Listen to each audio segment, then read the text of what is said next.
Hello, GW. Thank you very much, President Knapp, for that kind intro, Alex. Trustees, faculty and deans of the university, my fellow honorees, and especially you, the class of 2015, yes.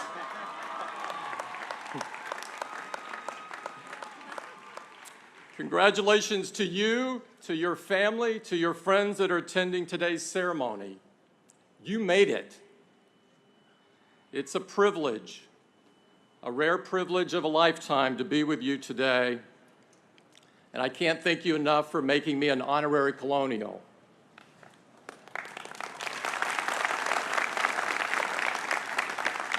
Before I begin today, they asked me to make a standard announcement. You've heard this before, about silencing your phones. So those of you with an iPhone, just place it in silent mode. If you don't have an iPhone, please pass it to the center aisle. Apple has a world-class recycling program.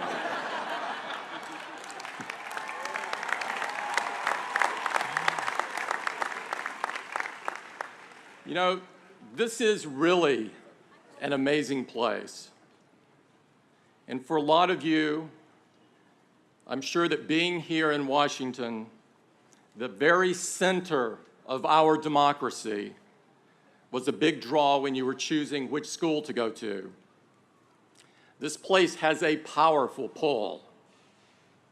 It was here that Dr. Martin Luther King challenged Americans to make real the promises of democracy, to make justice a reality for all of God's children. And it was here that President Ronald Reagan called on us to believe in ourselves and to believe in our capacity to perform great deeds. I'd like to start this morning by telling you about my first visit here. In the summer of 1977, yes, I'm a little old, I was 16 years old and living in Robertsdale, the small town in southern Alabama that I grew up in. At the end of my junior year of high school, I'd won an essay contest sponsored by the National Rural Electric Association.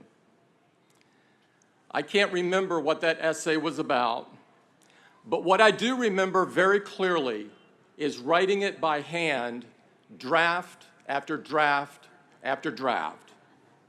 Typewriters were very expensive and my family could not afford one. I was one of two kids from Baldwin County that was chosen to go to Washington along with hundreds of other kids across the country.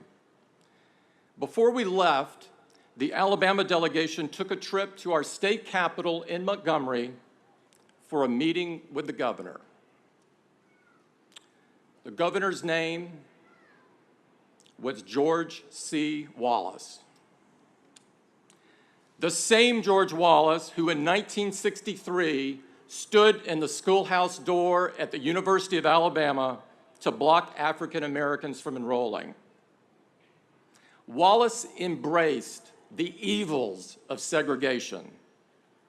He pitted whites against blacks, the South against the North, the working class against the so-called elites. Meeting my governor was not an honor for me. My heroes in life were Dr. Martin Luther King and Robert F. Kennedy, who had fought against the very things that Wallace stood for. Keep in mind that when I grew up, I grew up in a place where King and Kennedy were not exactly held in high esteem. When I was a kid, the South was still coming to grips with its history. My textbooks even said the Civil War was about states' rights.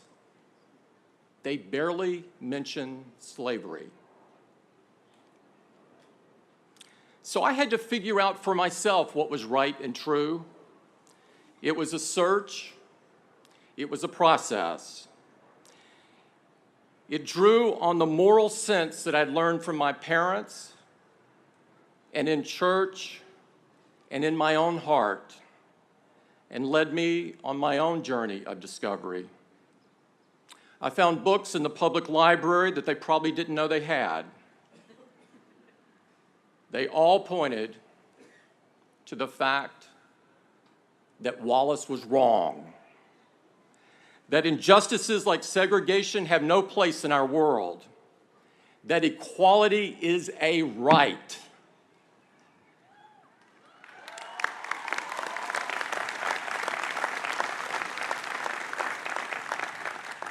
As I said, I was only 16 when I met Governor Wallace, so I shook his hand as we were expected to do.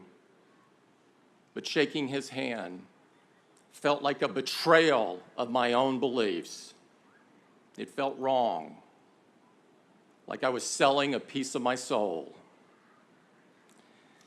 From Montgomery, we flew to Washington. It was the first time I'd ever been on an airplane. In fact, it was the first time I'd ever traveled out of the South. On June 15th, 1977, I was one of 900 high schoolers greeted by the new president, President Jimmy Carter, on the south lawn of the White House, right there on the other side of the ellipse. I was one of the lucky ones who got to shake his hand. Carter saw Baldwin County on my name tag that day and stopped to speak with me. He wanted to know how people were doing after the rash of storms that had struck Alabama that year. Carter was kind and compassionate. He held the most powerful job in the world, but he had not sacrificed any of his humanity. I felt proud that he was president, and I felt proud that he was from the South. In the space of a week, I'd come face to face with two men who had guaranteed themselves a place in history. They came from the same region. They were from the same political party. They were both governors of adjoining states, but they looked at the world in very different ways. It was clear to me that one was right and one was wrong. Wallace had built his political career by exploiting divisions between us. Carter's message, on the other hand, was that we are all bound together, every one of us. Each had made a journey that led them to the values that they lived by, but it wasn't just about their experiences or their circumstances. It had to come from within. My own journey in life was just beginning. I hadn't even applied for college yet at that point. For you graduates, the process of discovering yourself, of inventing yourself, of reinventing yourself is about to begin in earnest. It's about finding your values and committing to live by them. You have to find your North Star. And that means choices. Some are easy. Some are hard. And some will make you question everything. 20 years after my visit to Washington, I met someone who made me question everything, who upended all of my assumptions in the very best way. That was Steve Jobs.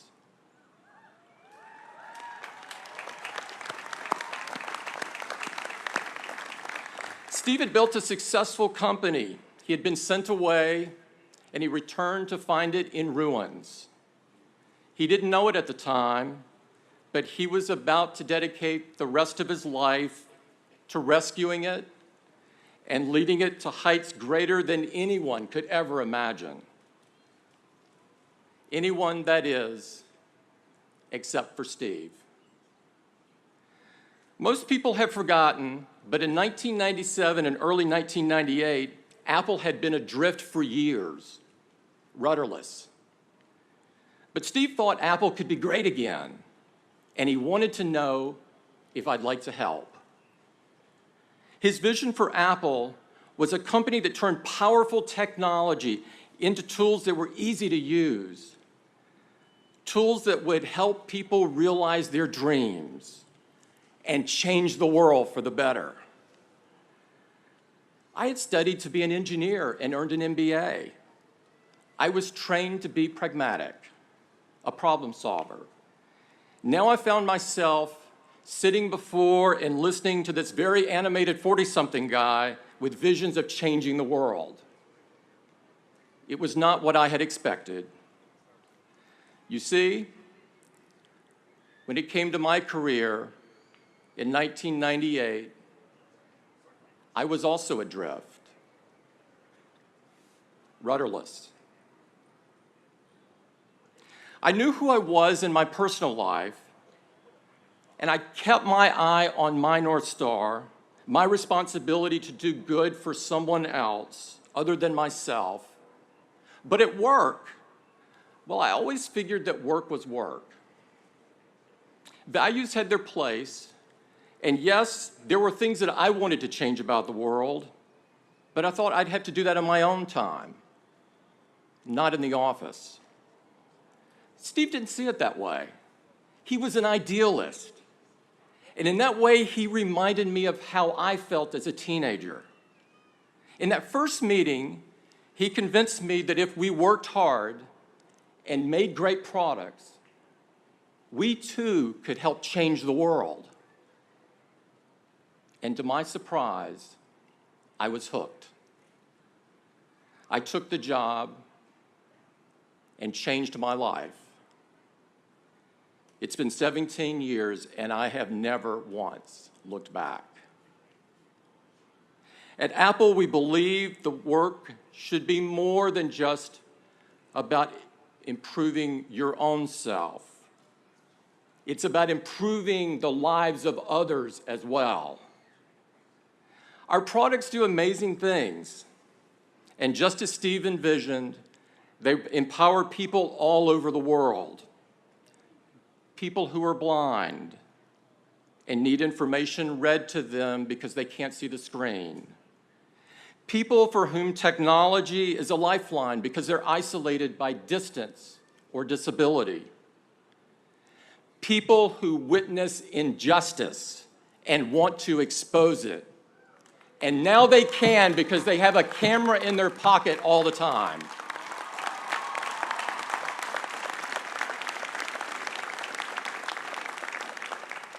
Our commitment goes beyond the products themselves to how they're made, to our impact on the environment, to the role we play in demanding and promoting equality, and in improving education. We believe that a company that has values and acts on them can really change the world. And an individual can too. That can be you. That must be you. Graduates, your values matter. They are your North Star. And work takes on new meaning when you feel you're pointed in the right direction. Otherwise, it's just a job. And life is too short for that. We need the best and brightest of your generation to lead in government and in business, in the science and in the arts, in journalism and in academia. There's honor in all of these pursuits. And there's opportunity to do work that's infused with moral purpose. You don't have to choose between doing good and doing well. It's a false choice, today more than ever. Your challenge is to find work that pays the rent, puts food on the table, and lets you do what is right and good and just.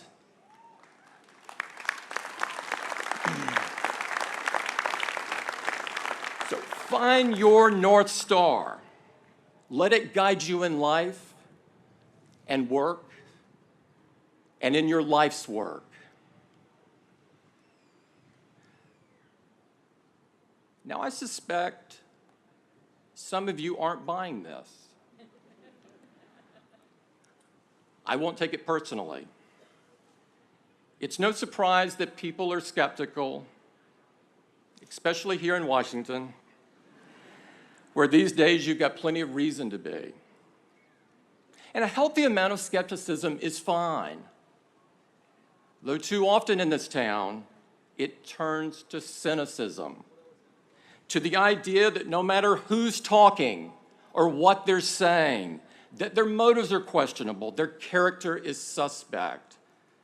And if you search hard enough, you can prove that they're lying. Maybe that's just the world we live in. But graduates, this is your world to change. As I said, I'm a proud son of the South. It's my home, and I'll always love it. But for the last 17 years, I've built a life in Silicon Valley. It's a special place, the kind of place where there's no problem that can't be solved. No matter how difficult or complex, that's part of its essential quality, a very sincere sort of optimism. Back in the 90s, Apple ran an advertising campaign we called Think Different. It was pretty simple. Every ad was a photograph of one of our heroes, people who had the audacity to challenge and change the way we all live. People like Gandhi and Jackie Robinson, Martha Graham and Albert Einstein, Amelia Earhart and Miles Davis. These people still inspire us. They remind us to live by our deepest values and reach for our highest aspirations. They make us believe that anything is possible. A friend of mine at Apple likes to say the best way to solve a problem is to walk into a room full of Apple engineers and proclaim, "This is impossible." I can tell you, they will not accept that, and neither should you. So that's the one thing I'd like to bring to you all the way from Cupertino, California. The idea that great progress is possible, whatever line of work you choose. There will always be cynics and critics on the sidelines tearing people down. And just as harmful are those people with good intentions who make no contribution at all. In his letter from the Birmingham jail, Dr. King wrote that our society needed to repent, not merely for the hateful words of the bad people, but for the appalling silence of the good people.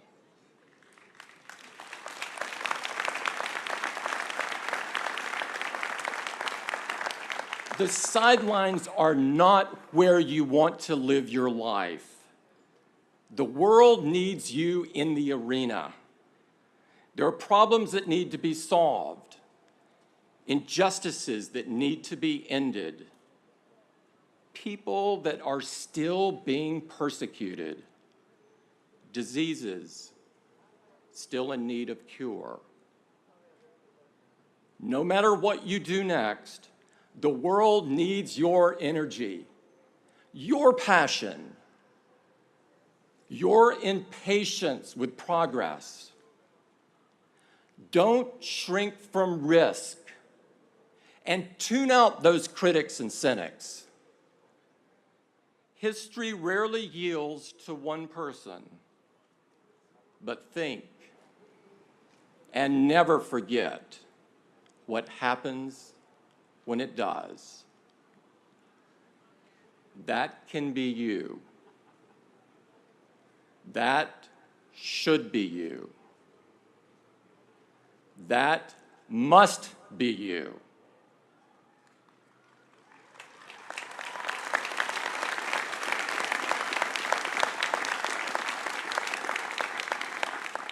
Congratulations, class of 2015. I'd like to take one photo of you, because this is the best view in the world.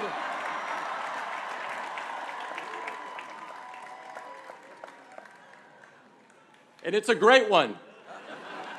Thank you very much.